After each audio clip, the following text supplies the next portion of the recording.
Que Dieu nous bénisse. C'est votre frère M. de Shirley, Lutété de Souza. Comme convenu hier dans notre émission Jeunesse en Christ, on n'avait pas terminé. Et aujourd'hui, je viens vers vous pour faire la suite et fin de cette belle prédication ou enseignement aussi, je pouvais dire. Là où on nous parle comme hier, je peux faire un récap rapide de Genèse 3, 21.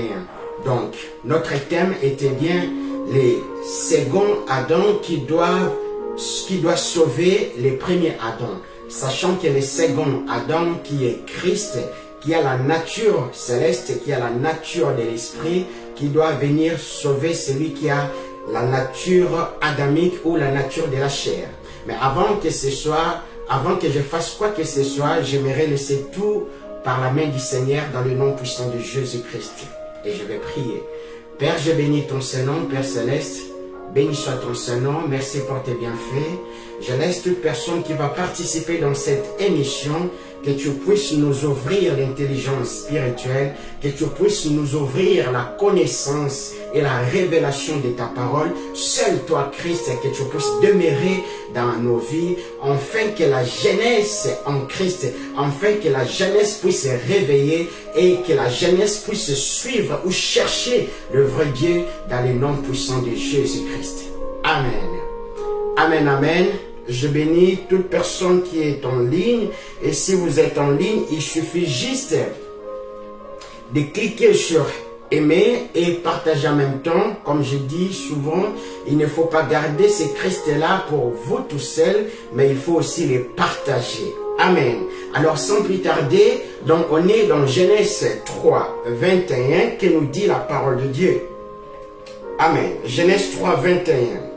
Que nous dit la parole de Dieu? La parole de Dieu nous dit: l'Éternel Dieu fit à Adam et à sa femme des vêtements de peau pour les habiller. Donc ici on comprend que Adam et Ève viennent d'être péchés, et Éternel dans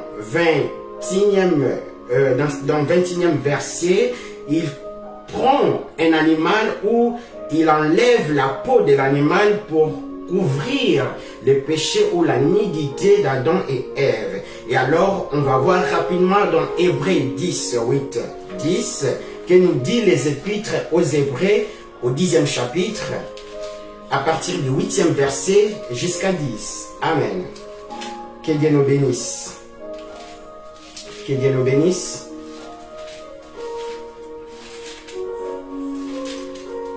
Amen, amen. Alors, que nous dit la Bible? La Bible dit, il commence ainsi par dire: tu n'as voulu ni sacrifice, ni offrande, ni holocauste, ni sacrifice pour les péchés. Tu n'y as pris mal nul plaisir. Pourtant, ces sacrifices sont offerts conformément à la loi, donc à la loi mosaïque ou à la loi de Moïse. Ensuite, il déclare: voici, je viens pour faire ta volonté. Ainsi, il abolit les premiers états des choses pour établir les seconds. Amen. Et c'est en raison de cette volonté de Dieu que nous sommes purifiés du péché grâce au sacrifice de son propre corps que Jésus-Christ a offert une fois pour toutes. Amen. Et ici, je voulais juste nous faire comprendre que lorsque Dieu a tué cet animal et il a pris la peau pour couvrir les péchés adamiques que nous avions avant d'avoir Christ, on voit dans Hébreux, c'est lui-même maintenant Dieu. Il prend maintenant la forme de la chair, donc il ne veut plus prendre la forme d'un animal, et il prend la forme de la chair pour sauver l'homme qui était aussi chair. Amen. Ou il prend la forme humaine pour sauver l'homme aussi qui avait la forme humaine. Amen. Alors, on va rapidement lire dans Genèse 2, à partir du 2e verset jusqu'au 3e, que nous dit la Bible. Genèse 2, à partir du 2e verset jusqu'au 3e. Genèse 2, alors la Bible dit: le 7e jour, Dieu avait achevé tout ce qu'il avait créé. Alors il se reposa en ce jour de toutes les œuvres qu'il avait accomplies. Il bénit ensuite le septième jour, il en fit un jour saint, car en ce jour-là, il se reposa de toute l'œuvre de la création qu'il avait accomplie. Amen. Nous devons comprendre que Dieu ne s'est pas seulement reposé du septième jour. Dieu se reposa pour le septième jour. Au fait, ça veut dire quoi? Dieu a prévu le septième jour. Dieu a prévu le septième jour lorsqu'il a pris la forme humaine.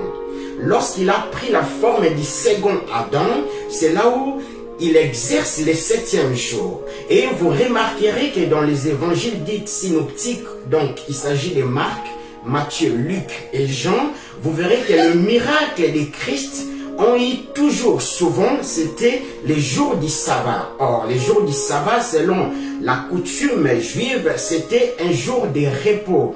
Pourquoi il s'est considéré le septième jour où Dieu s'est reposa. Mais Dieu l'avait utilisé d'une manière stratégique. Donc, il savait, il devait se reposer le septième jour.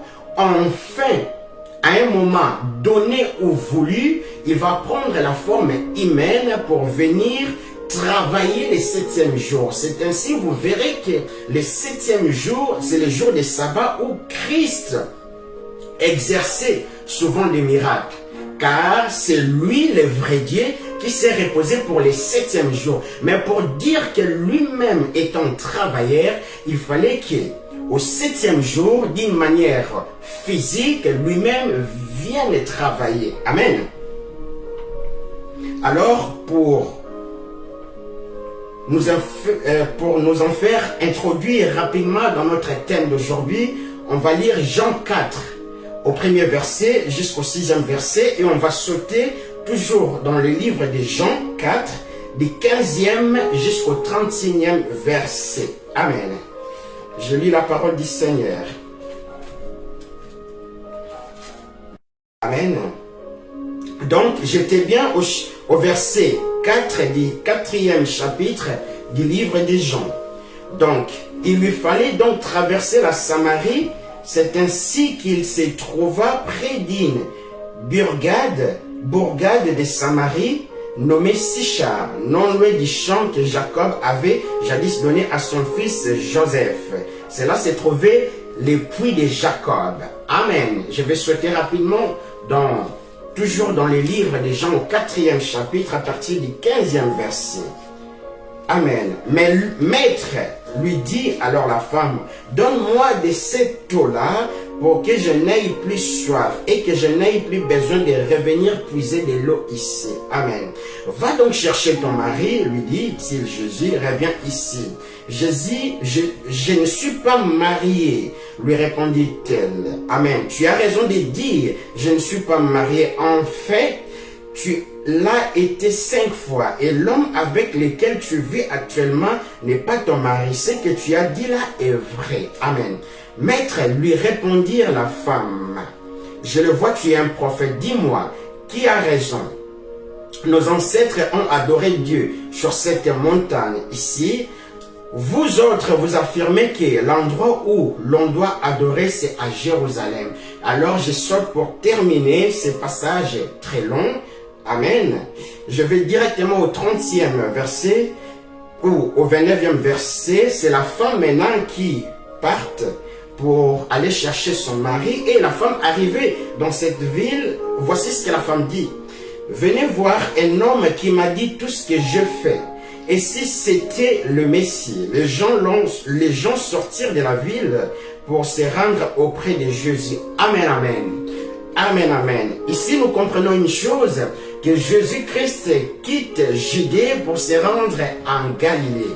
Mais il devait traverser Samarie et arriver dans une petite ville appelée Sichar. Christ avait soif.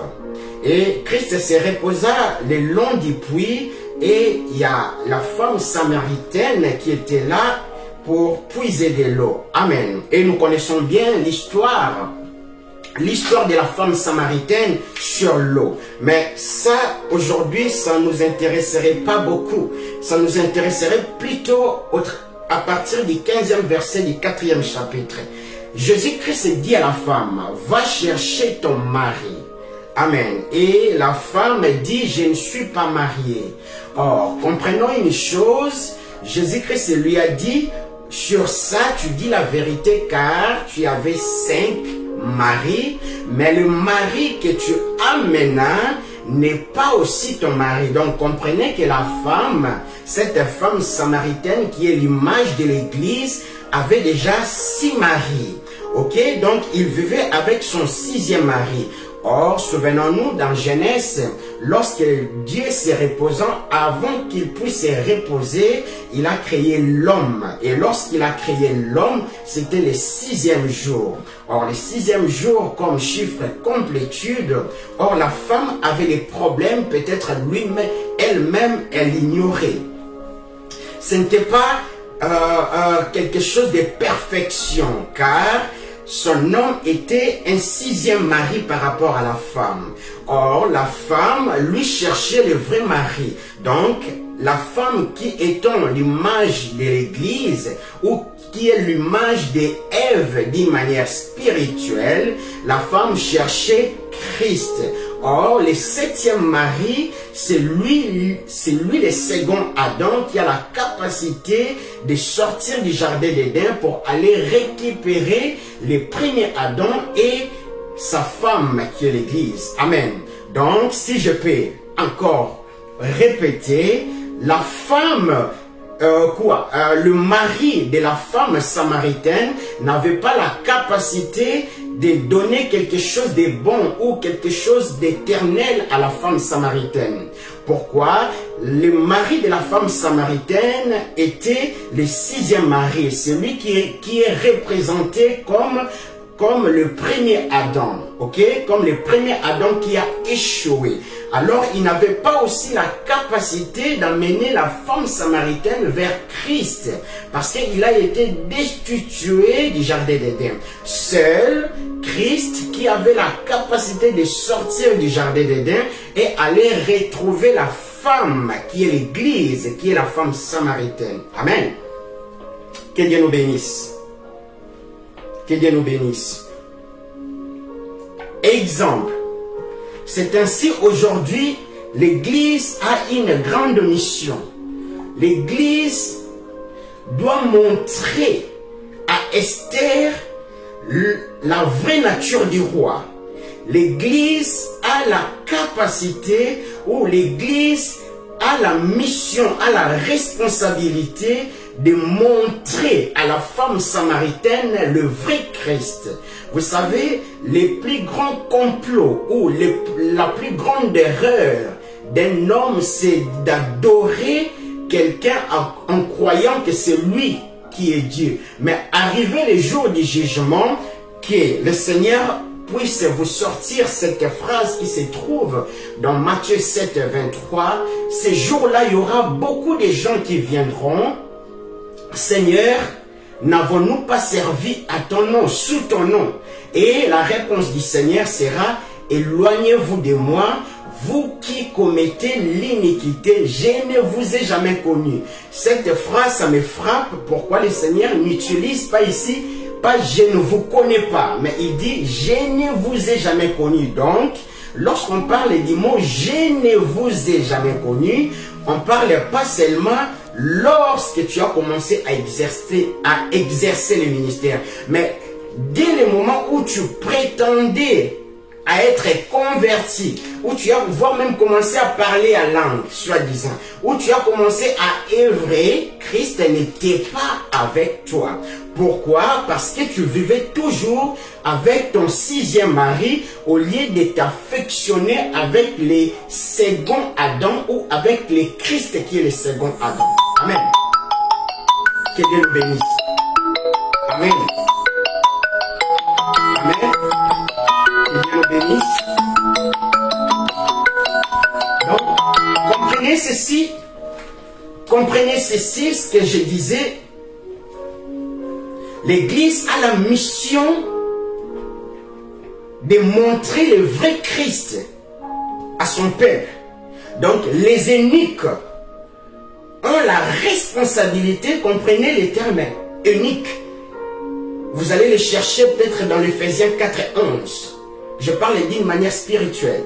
Donc les eunuques, donc les apôtres, les prophètes, les évangélistes, les pasteurs, les docteurs doivent, ou soit ils ont la responsabilité de montrer à Esther les rois comme il faut. Ils n'ont pas l'obligation de contourner l'Esther. Les eunuques n'ont pas l'obligation de contourner l'Esther et de s'en comparer que d'Esther. Non, l'Esther est faite pour les rois. Amen. Or, nous devons comprendre une chose. L'apôtre Paul dit, il y a plusieurs seigneurs et il y a plusieurs dieux. Il y a plusieurs seigneurs et il y a plusieurs dieux. Mais nous adorons Christ, en qui toute chose a été faite. Et nous adorons Dieu le Père de toutes choses. Amen.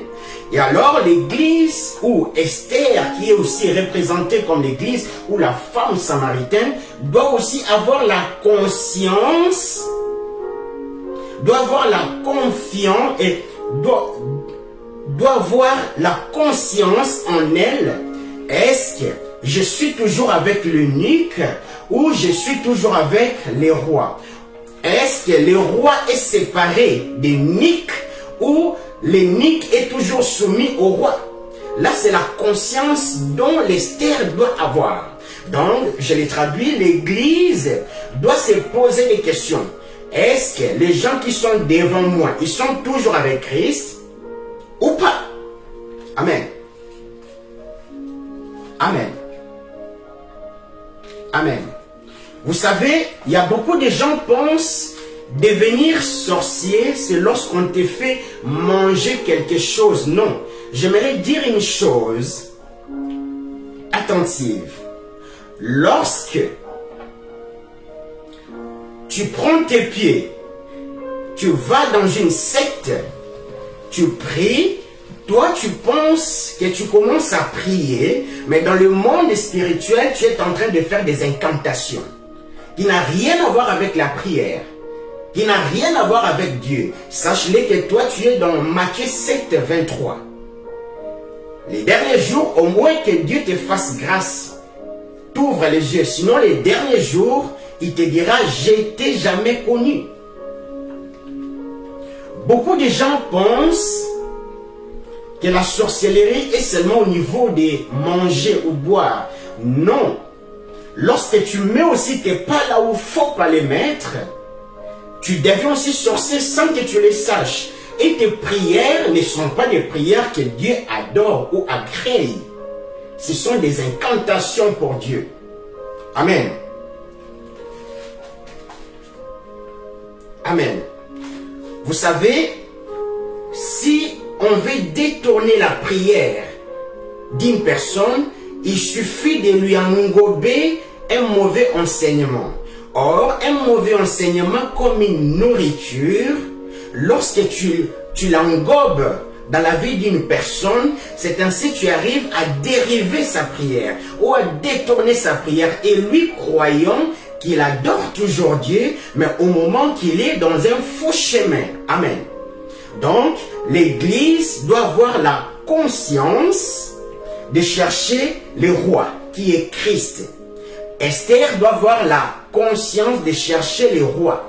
Il ne doit pas s'arrêter au niveau de l'eunuque. Il doit savoir que l'eunuque est au service du roi. C'est la même manière que cette femme samaritaine avait un sixième mari. Mais dans son cœur, elle n'avait pas trouvé la paix éternelle. C'est ainsi, elle pouvait se tromper, mais la conscience de la femme samaritaine ne pouvait pas se tromper. C'est ainsi le second Adam qui est Christ et qui a la capacité d'aller chercher l'église perdue. C'est lui qui doit venir vers l'église. Amen. Amen. Alors, j'aimerais lire rapidement dans Jean 4:20 pour chuter là.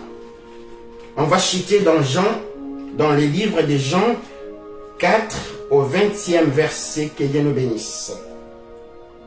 Que nous dit la Bible? Dis-moi, qui a raison? Nos ancêtres ont adoré Dieu sur cette montagne-ci. vous autres, vous affirmez que l'endroit où l'on doit adorer, c'est à Jérusalem. J'aimerais déjà nous faire comprendre une chose. Lorsque la femme a été révélée de la qualité du second Adam, de la qualité d'un bon mari, de la qualité des choses qui pouvaient lui donner la paix, et c'est là où la femme commence à poser des bonnes questions. Donc, il y a certaines questions, tu peux les poser, mais tant que tu es dans l'obscurité, tu n'auras pas une bonne réponse. Mais c'est lorsque Christ a ouvert les yeux de la femme a eu conscience, elle a compris la personne qui était devant elle. Amen. Et la femme a posé une question importante. Il a dit, qui a raison? Nos ancêtres ont adoré sur cette montagne-ci. Vous autres, vous affirmez que l'endroit où l'on doit adorer, c'est Jérusalem. Oh, j'aimerais nous dire déjà, la femme commence à poser une question sur la montagne. Il dit, nos ancêtres ont adoré Dieu sur cette montagne-ci. J'aimerais nous rafraîchir un peu la mémoire. Lorsque la femme dit cela, il fait allusion à beaucoup de choses. Or, allusion à quelque chose que je peux déjà étaler, comme la femme pouvait déjà faire allusion à Élie. Lorsqu'il parle des montagnes, elle pouvait parler aussi des montagnes de Carmel, où on voyait Dieu parler à son prophète Élie. Lorsque la femme parlait des montagnes, elle voyait aussi Mont Oria. Amen, avec Abraham. Et lorsque la femme parlait des montagnes, elle voyait aussi avec Moïse, montagne de Sinaï. Amen. Mais lorsqu'elle pose cette question à propos des montagnes, mais Christ lui a dit une chose. Lisons avec moi. Jésus lui dit, l'heure vient où il ne sera plus question de cette montagne, ni de Jérusalem pour adorer le Père. Amen. Aujourd'hui, il y a beaucoup de gens qui partent chercher Dieu sur les montagnes. Moi, je conseille toujours, avant d'aller chercher ces dieux-là sur la montagne, tu dois avoir d'abord la capacité d'aller les chercher sur la montagne qui se trouve dans ton cœur. Car si tu n'as pas ces dieux-là dans ton cœur, si tu n'as pas encore affranchi la montagne qui est dans ton cœur, tu ne sais pas aller l'adorer. Ce que tu es en train de faire, ce qu'on appelle marche les pieds peut-être, ou soit tu es en train de faire les exercices des pieds, aller faire des tours des montagnes. Tu dois avoir la capacité. Il y a des gens qui partent et qui tapent des heures et des heures arriver sur une montagne pour chercher Dieu. C'est vrai, mais tu dois savoir que les temps que tu tapes pour aller chercher Dieu, Dieu est déjà en toi. Dieu est dans ton cœur. Tu dois d'abord avoir la capacité de monter sur l'échelle qui est dans ton cœur pour aller les découvrir dans ton cœur. Et lorsque tu les découvres, c'est là où tu as la facilité d'aller sur la montagne et d'adorer Dieu. Amen. Donc, plus important, le vrai montagne ou la vraie montagne, ça se trouve dans nos cœurs. Car Dieu cherche les vrais adorateurs qui vont l'adorer en esprit, en vérité. Et telle est la mission du second Adam. La mission du second Adam, ce qui est le premier Adam étant chassé du jardin d'Éden avec sa femme Ève, qui est aussi l'image de la femme samaritaine. Or, le second Adam a la capacité d'aller récupérer tous ces Esther, tous ces femmes samaritaines, tous ces Èves, ou vous et moi qui étaient perdus, afin de les ramener dans la maison du Père. Amen. Que Dieu nous bénisse. Que Dieu nous bénisse. Que Dieu nous bénisse. Que Dieu nous bénisse. Donc, on voit très simplement que le mari de la femme samaritaine ne pouvait donner aucun bon résultat à la femme samaritaine, car il était le 6e mari. Mais lorsque la femme samaritaine a croisé le 7e mari, qui est la perfection, je parle en termes prophétiques, lorsqu'il croise le 7e mari, qui est le second Adam, qui est Christ, et c'est là où la femme samaritaine a exercé maintenant a exercé ce que l'Église doit exercer. comme je suis en train de le dire, la femme est l'image de l'Église. Lorsqu'il a eu la révélation du Christ, elle ne s'est pas arrêtée là. Elle est partie maintenant dans sa ville annoncer la bonne nouvelle. Or, lorsque je parle de la femme, comprenez, je parle du ministre, car le ministre a de mamelles pour allaiter. Donc, elle part plutôt pour aller annoncer la bonne nouvelle. C'est ce que vous et moi, on doit faire. Vous et moi, on ne doit pas prendre l'Esther, on ne doit pas prendre le fidèle, on ne doit pas prendre la femme samaritaine et les garder pour nous. Non. La femme samaritaine, Ève, le fidèle de l'Église est pour Dieu seul et pour Christ. Que Dieu nous bénisse. Si cet enseignement ou cette prédication a édifié quelqu'un, a construit quelqu'un en esprit, que Dieu nous bénisse, que Dieu nous garde, que la grâce de Dieu se manifeste dans nos vies, que nous puissions avoir la compréhension des Écritures afin de comprendre ce que Dieu veut nous transmettre. Alors si Jésus-Christ ne revient pas, à nous revoir le dimanche, que Dieu nous bénisse, que Dieu nous accorde sa grâce dans le nom puissant du Seigneur Jésus-Christ. Amen.